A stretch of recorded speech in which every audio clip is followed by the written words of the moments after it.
kepada semua. Dalam video ini, cikgu akan membincangkan soalan yang dikemukakan oleh kawan-kawan kamu melalui komen di YouTube ya.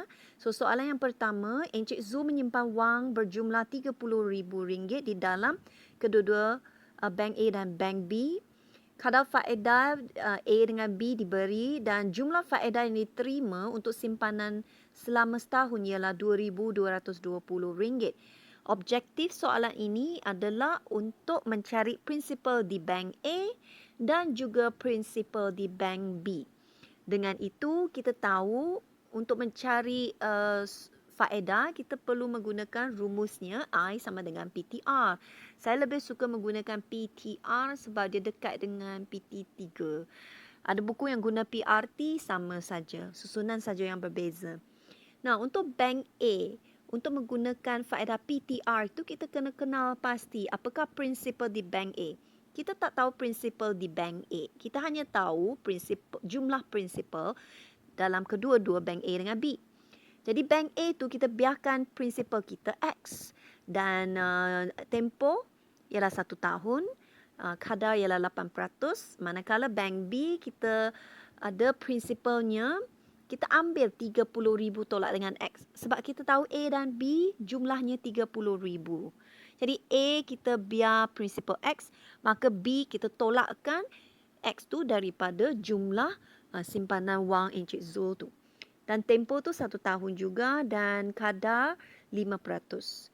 Dengan itu kita tahu maklumat yang sangat penting iaitu faedah. Jumlah faedah dari kedua-dua bank tu ialah RM2,220. Dengan itu, jumlah faedah boleh diperoleh dengan campurkan faedah di bank A dengan faedah di bank B. Dan untuk setiap faedah ini kita gunakan PTR. So untuk A kita P ialah X, T ialah 1, R 0.08 iaitu 8% ditulis dalam bentuk perpuluhan. Dan faedah B pula P ialah 30,000 tolak X. Tempoh ialah 1 tahun dan kadar R kita ialah 5%. Dan seterusnya kita kembangkan ungkapan kita. So, ungkapan yang pertama kita dapat 0.08X dan ungkapan kedua kita darab 0.05 tu ke dalam kurungan. Jadi 30,000 darab dengan 0.05 kita dapat 1,500. Dan X darab dengan 0.05 kita dapat 0.05X lah. 1 darab dengan apa pun dapat sendiri. Jadi dengan itu kita ambil 0.08X ni tolak dengan 0.05X. Kita kumpulkan sebutan yang serupa. Dan 1,500 ini kita pindah ke sebelah persamaan kita. Jadi kita dapat 0.03X sama dengan 2,220 tolak dengan 1,500, kita dapat 720. Dan kita perlulah bahagikan 720 dengan 0.03 kerana kita nak cari X. Jadi apakah X? Dengan gunakan kalkulator kita dapat 24,000. Jadi 24,000 itu adalah prinsipal Encik Zul di bank A dan prinsipal di bank B kita boleh ambil lah ungkapan yang kita tuliskan di awal jawapan kita 30,000 tolak dengan X yang kita cari dapatlah 6,000. Jadi kita dah dapat penyelesaian untuk soalan ini. Soalan ini pula melibatkan faedah compound.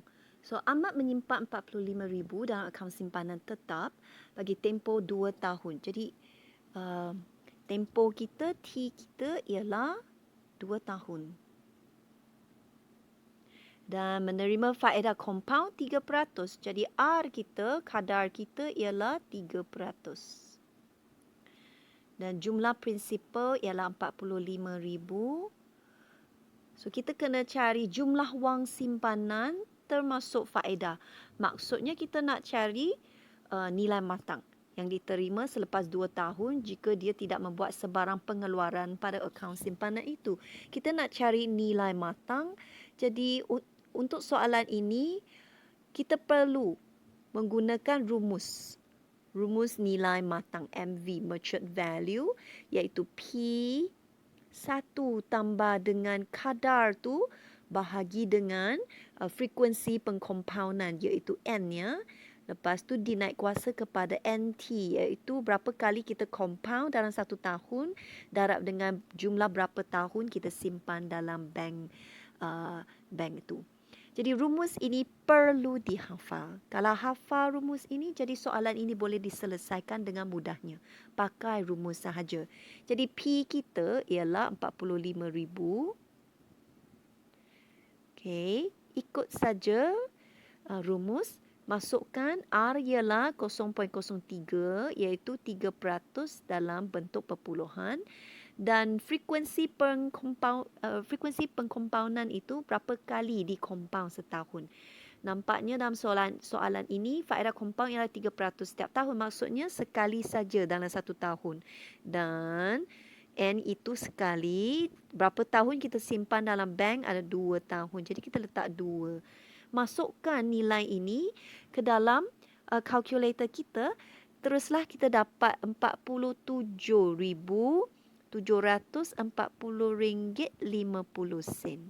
Itu saja penyelesaian kepada soalan ini.